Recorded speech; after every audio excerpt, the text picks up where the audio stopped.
Assalamualaikum warahmatullahi wabarakatuh, sahabat Alfiyah dimanapun antum berada. Mudah-mudahan selalu dalam keadaan sehat walafiat, dimurahkan rezekinya, kemudian dipermudah segala urusan dan kehidupannya, serta dikabulkan segala hajat dan harapannya.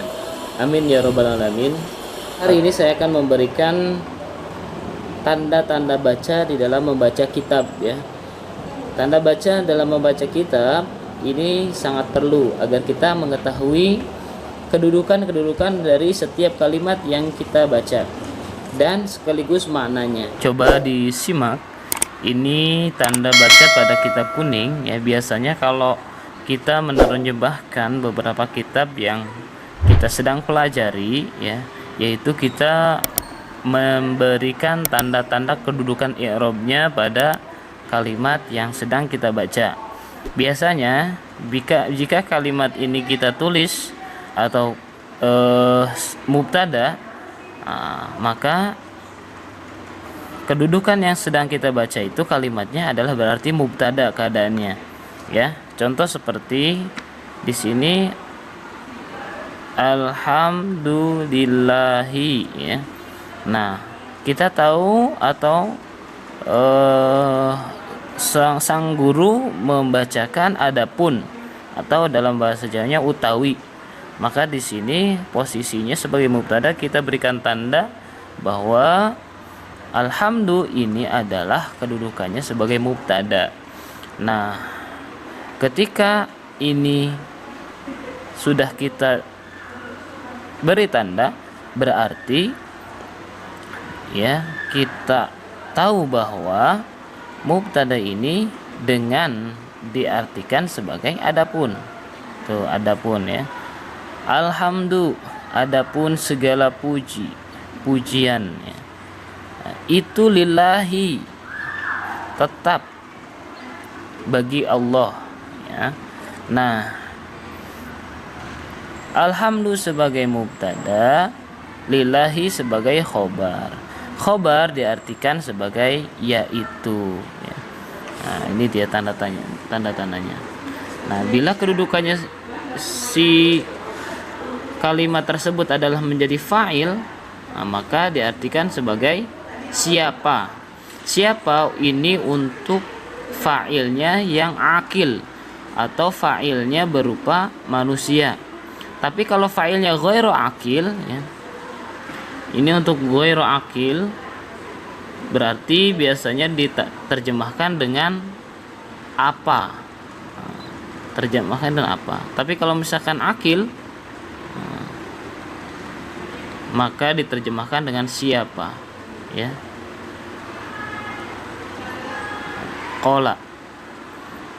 Qala Zaidun ya. Contoh seperti di sini qala Zaidun, telah berkata siapa Zaidun si Zaid. Kalau misalkan akil kasih tandanya alif panjang, tapi ghairu akil cukup di sini tandanya pendek saja ya. Fa-nya menggunakan fa pendek saja gitu ya. Ini fa pendek ya. Ini atau ini. Nah, apabila kedudukannya sebagai maf'ul atau maf'ul bih, qala Zaidun ya. Contoh misalkan di sini doroba Zaidun Amron. Nah, doroba telah memukul siapa Zaidun si Zaid Amron. Maf'ul bih berarti kepada ya. Artinya di sini adalah kepada ya. Maf'ul bih. Nah, ya. Itu penggunaannya enggak usah diartikan kepada, cukup kita kasih tanda aja tuh. Enggak usah kita artikan siapa, cukup kita kasih tanda langsung fa panjang dengan alif ya. Nah, kemudian apabila ya, kedudukan kalimatnya sebagai dzaraf, maka cukup saja kita kasih tanda dha saja ya. Contoh misalkan qoma zaidun. Contoh misalnya qoma zaidun, ya, telah berdiri siapa Zaid. Indaka, ya, di samping kamu, ya. Indaka, di samping kamu, ini dzaraf, cukup dikasih tanda dho, nggak usah ditulis indak di samping, berarti udah tahu kita di sini adalah sebagai dzaraf, ya. Nah, kemudian kalau misalkan tamyiz, maka diartikan dengan nyatanya, ya. Contoh misalkan apabila tamyiz, ya, kita temukan dalam satu kalimat yang sedang kita baca, maka kedudukan tanda bacanya yaitu artinya nyatanya, ya. Contoh misalkan Zaidun jamilun. Si Zaid indah, ya. Wajhan. Contoh misalkan Zaidun, adapun Zaid yaitu jamilun, indah, wajhan, nyatanya wajahnya, nyatanya wajah, ya. Nah, kasih tanda di situ. Jadi ini tamyiz, ya. Kalau misalkan kita ketemu seperti ini, cukup kita artikan dengan nyatanya. Biasanya kita tahu ini tamyiz ya dari guru yang sedang membaca kitab ataupun siapapun yang sedang membaca kitab. Cukup kita kalau ada kata tamyiz berarti artinya nyatanya, cukup kita kasih tanda tak panjang saja, ya. Nah, kalau misalkan hal, ketemu kalimat yang sedang kita baca kedudukannya menjadi hal, ya, dibaca hal ini yaitu dengan halnya. Contoh misalkan jaa zaidun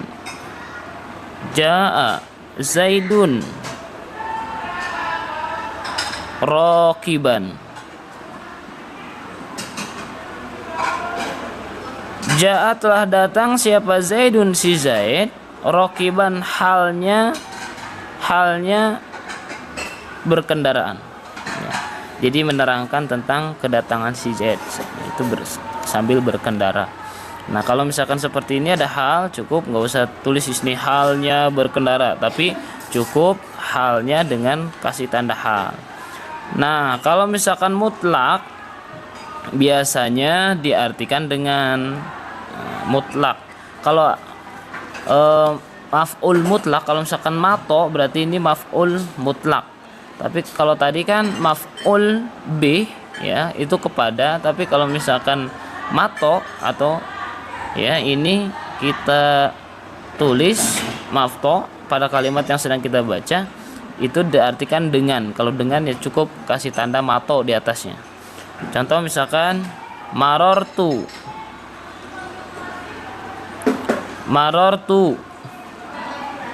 bi Zaidin, ya, bi Zaidin, lewat siapa saya dengan si Zaid. Ini mato. Kemudian apabila kalimat yang kita baca, ya, itu diartikan dengan yang, nah, yang itu cukup kita kasih tanda shod nih. Itu berarti kedudukannya menjadi sifat, ya, kedudukannya menjadi sifat, ya. Contoh misalkan jaa Zaidun al-fadilu. Telah datang siapa Zaidun, si Zaid, al-fadilu, yang memiliki keutamaan, Oh, nah ini dia. Jadi yang memiliki keutamaan, cukup yangnya nggak usah ditulis keutamaan, yangnya diganti dengan tanda shod karena menjadi sifat, ya. Kemudian yang terakhir badal, ya. Kalau misalkan badal, ada kalimat badal, ya, yang sedang kita baca itu, nah cukup kita kasih tanda dengan badal yang artinya tegasnya, ya. Contoh misalkan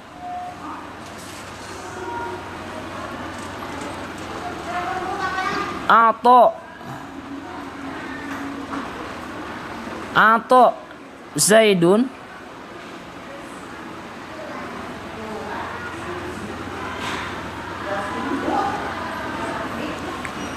Amron atau Zaidun Amron memberi siapa Zaidun si Zaid Amron kepada Amr khubzan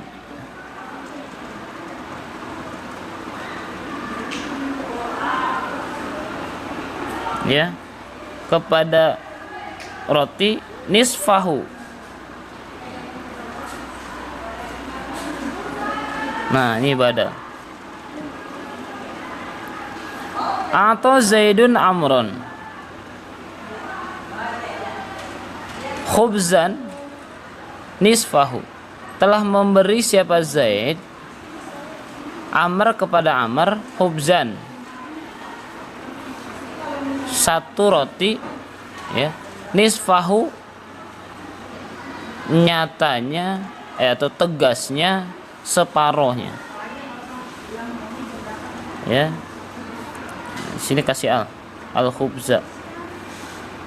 Atau memberi Zaidun siapa Zaid Amron Amr al khubza roti nisfahu sebagian roti atau tegasnya sebagiannya atau yang dikasih itu sebagian roti. Nah, ya itu badal ya.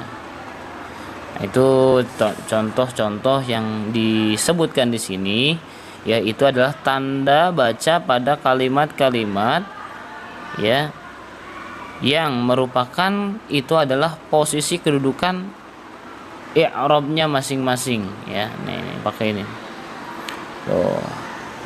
Nah, ya cukup sekian dari saya ya, mudah-mudahan bisa dipahami apa yang disampaikan tadi, kemudian ya, bisa mempraktekkan kepada kitab-kitab yang sedang kita baca, yang sedang kita kaji bersama-sama ya. Apabila ada pun berarti cukup sudah gantikan dengan mim, yaitu berarti khobar, siapa yaitu fa'il, kemudian kepada berarti maf'ul, di dalam berarti dhorof, nyatanya berarti tamyiz, hal yaitu berarti hal, dengan berarti maf'ul mutlak, yang berarti sifat, tegasnya berarti bada ya. Oke, cukup sekian materi dari saya hari ini. Billahi taufiq wal hidayah. Assalamualaikum warahmatullahi wabarakatuh.